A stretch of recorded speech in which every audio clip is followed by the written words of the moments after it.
The first sign was not a message or a lipstick stain. It was silence. The kind that arrives early and stays too long. My husband stopped asking about my day. He stopped arguing. He stopped touching my hand when we sat together. Peace settled into our house like dust, and everyone knows dust only gathers when nothing moves. My sister was around more often then. Too helpful. Too attentive. She laughed at his jokes the way I used to. She remembered his coffee order. She defended him in conversations that did not need defending. I noticed these things and told myself I was being dramatic. Family does that to you. It teaches you to doubt your own instincts. I started tracking patterns instead of emotions. Late nights that made no sense. Weekend errands that took hours. Phone calls taken outside.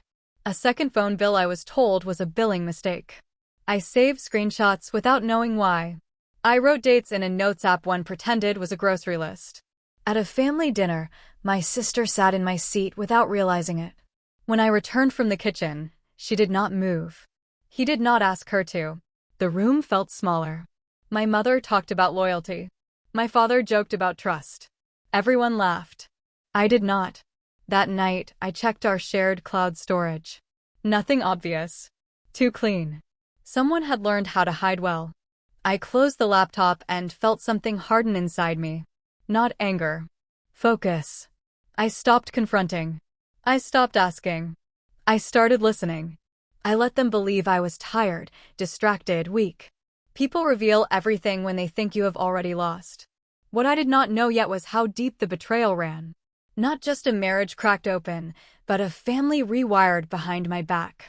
By the time I found the proof, it would not be something I could unseen. And once I saw it, silence would no longer protect anyone. I began to notice how easily they shared secrets when they thought I was not listening. Whispers cut short when I entered a room. Phones flipped face down in the same second. Small things that lined up too neatly to be coincidence. I learned to move quietly through my own house, to observe without interrupting the flow they had grown comfortable in. My sister started borrowing my clothes. Not asking. Just taking. She wore my favorite dress once and did not return it. When I asked, she smiled and said it suited her better. My husband laughed. That laugh stayed with me longer than the words. I checked our bank statements next. Nothing dramatic. Just small charges that did not belong to me. Coffee shops across town. Gas stations near her apartment. A hotel charge labeled as a conference. I cross-checked dates. My sister had visited that same weekend, claiming she was helping a friend move. I stopped sharing my location. I turned off read receipts. I let them think I was withdrawing emotionally, when in reality I was collecting clarity. There is power in being underestimated. They mistook my quiet for surrender. One evening, my husband left his laptop open on the kitchen counter. A message notification flashed briefly before disappearing. I did not read it. Not yet. I wanted more than suspicion. I wanted certainty. At another family gathering, my sister poured him a drink without asking. She handed it to him the way a partner would. Familiar. Intimate. Automatic. Our eyes met for a second too long. She looked away first. That night, I checked the cloud again. This time, a folder appeared that had not been there before. Hidden. Poorly. Inside were photos that did not belong to a marriage or a sisterhood. Smiles meant only for each other. A timeline that overlapped mine perfectly. I did not cry. I did not scream. I closed the folder and backed everything up. Because the truth had finally shown itself. And once it did, I knew this would not end with confrontation. It would end with exposure. I woke up the next morning as if nothing had changed. That was the most dangerous part. Knowing everything and letting the day move forward anyway. I made breakfast. I answered texts. I smiled at my sister when she stopped by unannounced, acting like she belonged there. Because apparently, she already did. I watched them more closely now. The way my husband checked his phone when she entered the room. The way she mirrored his expressions without realizing it. They were careful, but comfort makes people sloppy. Secrets rot fastest when they feel safe. I created distance without suspicion. I took extra shifts at work. I claimed exhaustion. I said I needed space to think. They welcomed it too easily. That told me everything. People hiding something always appreciate your absence. At night, I reviewed what I had saved. Messages that spoke in codes. Photos cropped just enough to feel innocent. Calendar invites disguised as errands. I mapped it all out, not emotionally, but logically. Dates. Locations. Lies that overlapped. There was a rhythm to their betrayal, and once I heard it, I could not unhear it. One evening, my sister invited us both to dinner at her place. That alone felt bold. Reckless. I accepted immediately. Not to confront them, but to observe how far they believed they had already gone. The apartment told me everything. His shoes by her door. His jacket draped casually over a chair. The familiarity was unmistakable. This was not an affair built on secrecy anymore. It was a shared life waiting for me to disappear. During dinner, they talked over me. Planned things without including me. Laughed at memories I was clearly not part of. I became invisible in my own marriage, seated between two people who had already chosen each other. When we left, my husband drove in silence. My sister watched from the doorway longer than necessary. As we pulled away, his phone lit up. He did not look at it. I did. Her name. That was the moment I stopped feeling hurt. Because hurt fades. But resolve does not. They believed I was still piecing things together. Still confused. Still behind. What they did not realize was that every move they made from that night forward would only strengthen what I was already planning. And once I made my next move, there would be no pretending left for anyone. I stopped asking questions after that night. Silence became my shield. People reveal more when they think you have given up. My husband mistook my calm for acceptance. My sister mistook it for weakness. Both mistakes worked in my favor. I began documenting everything with intention. Not just what they said, but when they said it. Not just where they went, but how often the lies overlapped. I kept my tone normal, my routine steady, my face unreadable. At home, I was predictable. Behind the scenes, I was building a timeline that told a very different story. My husband started coming home later. Excuses became shorter, less creative. Work emergencies. Traffic. A friend who needed him. He stopped trying to convince me. That was the real confession. When someone no longer explains, they believe you no longer matter. My sister played her role better. She checked in on me. Asked if I was okay. Offered support with a softness that almost felt real. Almost. But her eyes never matched her concern. They were measuring. Waiting. Calculating how close she was to replacing me completely. Then came the family dinner invitation. Our parents wanted everyone together. A normal evening, they said. Just food and conversation. I agreed immediately. Because nothing exposes betrayal like familiar walls and shared history. At dinner, my husband sat closer to my sister than necessary. His hand brushed hers under the table, not by accident. I noticed. She noticed that I noticed. Her smile tightened for half a second. Fear, not guilt. My mother praised my sister endlessly. Her career. Her confidence. Her future. I was spoken to like an afterthought. A polite question. A nod. A quick subject change. It felt familiar, almost comforting in its cruelty. Then my father mentioned how lucky I was to have such a supportive husband. The timing was perfect. My sister nearly choked on her drink. My husband froze. Just for a moment. Long enough for me to see the crack. That was when I knew they were afraid.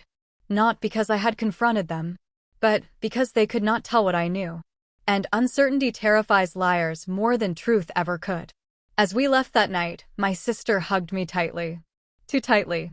Her whisper was soft, almost kind. She said we should talk soon. I smiled and agreed. Because by then, I was already several steps ahead. And the next conversation would change everything. The days after that dinner felt heavier, like the air itself was waiting for something to break. I kept moving through my routine with precision. Wake up early. Leave on time. Smile when spoken to. The performance mattered now more than ever. Suspicion would ruin everything. My husband grew careless. Guilt makes people reckless when they believe they are winning. He stopped hiding his phone as carefully. Started taking calls in the open, lowering his voice too late. Every mistake added another piece to the picture I was quietly completing. My sister, on the other hand, became distant. Her messages slowed. Her visits stopped. She sensed the shift, but could not identify its source. That uncertainty ate her. I could see it in the way she watched me when we crossed paths, as if waiting for a signal that never came. Then something unexpected happened. A legal envelope arrived at our house, addressed to my husband.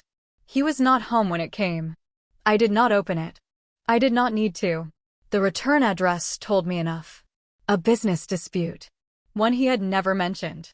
One that explained the sudden financial pressure, the late nights, the desperation. That was when the pieces locked into place. The affair was not just about desire. It was about escape. Control. My sister was not just betraying me emotionally. She was positioning herself as his backup plan. Someone younger. Someone unquestioning. Someone who believed his version of events without asking for proof. That night, I watched him carefully. His temper was shorter. His patience thin. He snapped over nothing, then apologized too quickly. Fear was leaking through his confidence. I realized something important in that moment. If I moved now, he would deny everything. Twist the story. Paint me as paranoid or unstable. He had done it before in smaller ways. This time would be no different.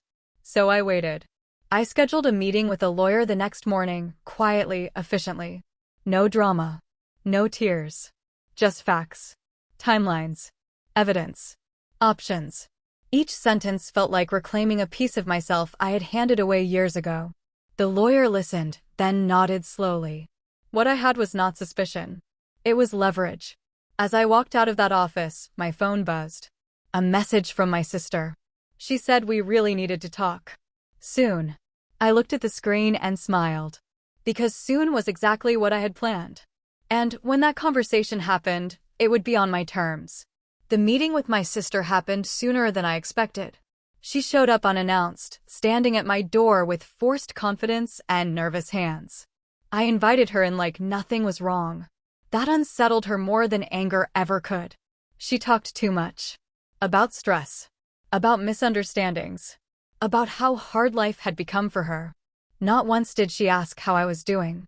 Not once did she deny anything directly. Her words circled the truth without touching it, like she was afraid it might burn her. I listened. Every sentence confirmed what I already knew. She slipped once. Just a small detail about a trip my husband had told me he took alone. Her eyes widened the moment she realized. Silence filled the room. Heavy. Unforgiving.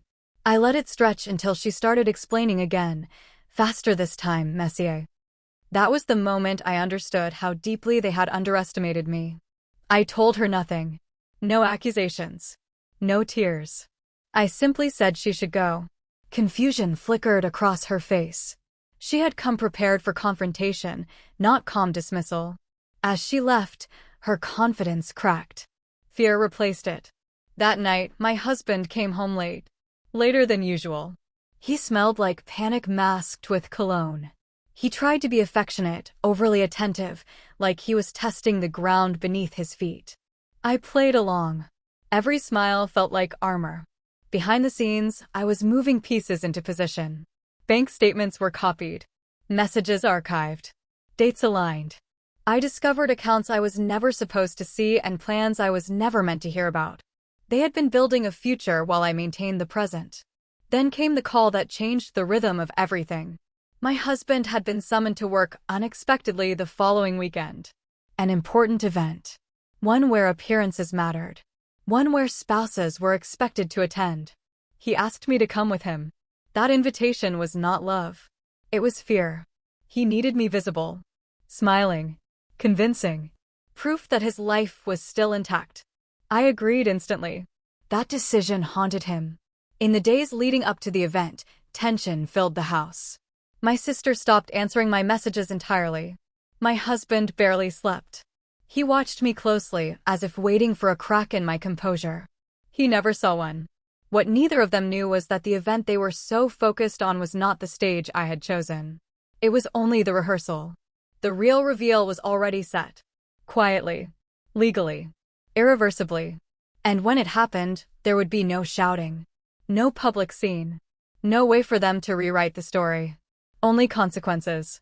And an ending they would never forget. The weekend arrived with forced smiles and rehearsed normalcy. We drove together, side by side, pretending nothing was fractured. My husband talked about schedules and traffic, about trivial things that felt absurd given how close everything was to collapsing. I watched him carefully. Every lie had started to show on his face, tiny cracks he did not know how to hide anymore. At the event, the room buzzed with polished laughter and professional charm. People shook hands, exchanged compliments, and admired appearances. This was my husband's world. Status. Image. Control. He needed everything to look perfect, and for a moment, it did. I played my role flawlessly. I smiled at his colleagues. I listened. I laughed at the right moments. Several people commented on how lucky he was, how strong we looked together. Each word tightened the invisible noose around him. Then my phone vibrated. One short message. Everything was ready. I excused myself calmly and stepped away from the crowd. In a quiet hallway, I made the call I had been preparing for weeks. Papers had already been filed. Accounts flagged. Evidence submitted. What I said on that call was brief and precise. No emotion. Just facts. When I returned to the room, something had shifted. My husband stood frozen near the bar, his phone clenched in his hand, color draining from his face. He looked at me as if seeing a stranger. Someone powerful. Someone dangerous. I met his eyes and held his gaze without blinking. He knew. Not everything, but enough. The rest of the evening unraveled slowly. Conversations faded around him. His confidence disappeared. He tried to speak to me privately, but I brushed him off with practiced ease. That hurt him more than confrontation ever could. Later that night, back at home, the silence became unbearable. He finally broke. His voice shook as he asked what I had done. I told him nothing specific. I did not need to. The truth was already moving faster than his excuses. Then came the call from my sister. I let it ring. Again. And again. When I finally answered, her voice was sharp with panic. She accused me of ruining everything. Of betrayal. Of cruelty. The irony almost made me laugh. I said one thing before hanging up. This ends now. The next morning, official notices arrived. Not dramatic. Not loud. Just undeniable. My husband's world, so carefully constructed, began collapsing piece by piece. Reputation. Finances. Trust. He begged then. Apologized. Promised change. I listened the way he once listened to me. Silently. Because the final step was still ahead. And it would leave no room for forgiveness. The final confrontation did not happen in anger. It happened in daylight, with documents spread across the table and silence heavy enough to crush denial. There were no raised voices, no dramatic accusations. Everything that needed to be said was already written in black and white. The truth no longer belonged to him or my sister. It belonged to records, timelines, and evidence that could not be argued with.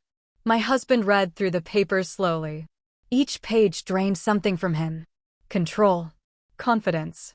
Authority. By the time he reached the end, his hands were shaking. He understood that this was not revenge fueled by emotion. This was justice executed with precision. The affair was exposed to the people who mattered most to him. Not through gossip, but through consequences. His professional standing collapsed when integrity checks uncovered lies tied to his personal choices. Projects were reassigned. Invitations stopped coming. The respect he built his identity on vanished quietly. My sister tried to salvage her image. She cried to family members, rewrote the story, painted herself as misunderstood. But the evidence did not change. Messages. Timelines. Financial trails. One by one, the people who once defended her stepped back. The final confrontation did not happen in anger. It happened in daylight, with documents spread across the table and silence heavy enough to crush denial. There were no raised voices, no dramatic accusations. Everything that needed to be said was already written in black and white. The truth no longer belonged to him or my sister. It belonged to records, timelines, and evidence that could not be argued with. My husband read through the papers slowly. Each page drained something from him. Control, confidence, authority. By the time he reached the end, his hands were shaking. He understood that this was not revenge fueled by emotion. This was justice executed with precision. The affair was exposed to the people who mattered most to him. Not through gossip, but through consequences. His professional standing collapsed when integrity checks uncovered lies tied to his personal choices. Projects were reassigned. Invitations stopped coming. The respect he built his identity on vanished quietly. My sister tried to salvage her image. She cried to family members, rewrote the story, painted herself as misunderstood. But the evidence did not change. Messages, timelines, financial trails. One by one, the people who once defended her stepped back. I filed for divorce without drama. No threats. No demands beyond what was fair. The settlement reflected reality, not his expectations. He signed because there was no other option left. The day I moved out, he watched from the doorway, smaller than I had ever seen him. I did not look back. I blocked my sister after sending one final message that contained no insults, only truth. I wished her clarity, not forgiveness. Forgiveness is optional. Accountability is not. Months passed. I rebuilt my life quietly. New home. New routines. New sense of peace. The noise that once filled my days disappeared, replaced by something stronger than happiness. Freedom. I did not celebrate their downfall. I did not need to. The absence of their power over me was victory enough. They thought humiliating me would keep me silent. They thought betrayal would break me. Instead, it taught me something invaluable. When people underestimate you, they never see what is coming. And by the time they realize it, it is already too late. Tell me in the comments section that which part hit you the most. If you like this story, then subscribe to this channel for more interesting stories every day. See you in the next one.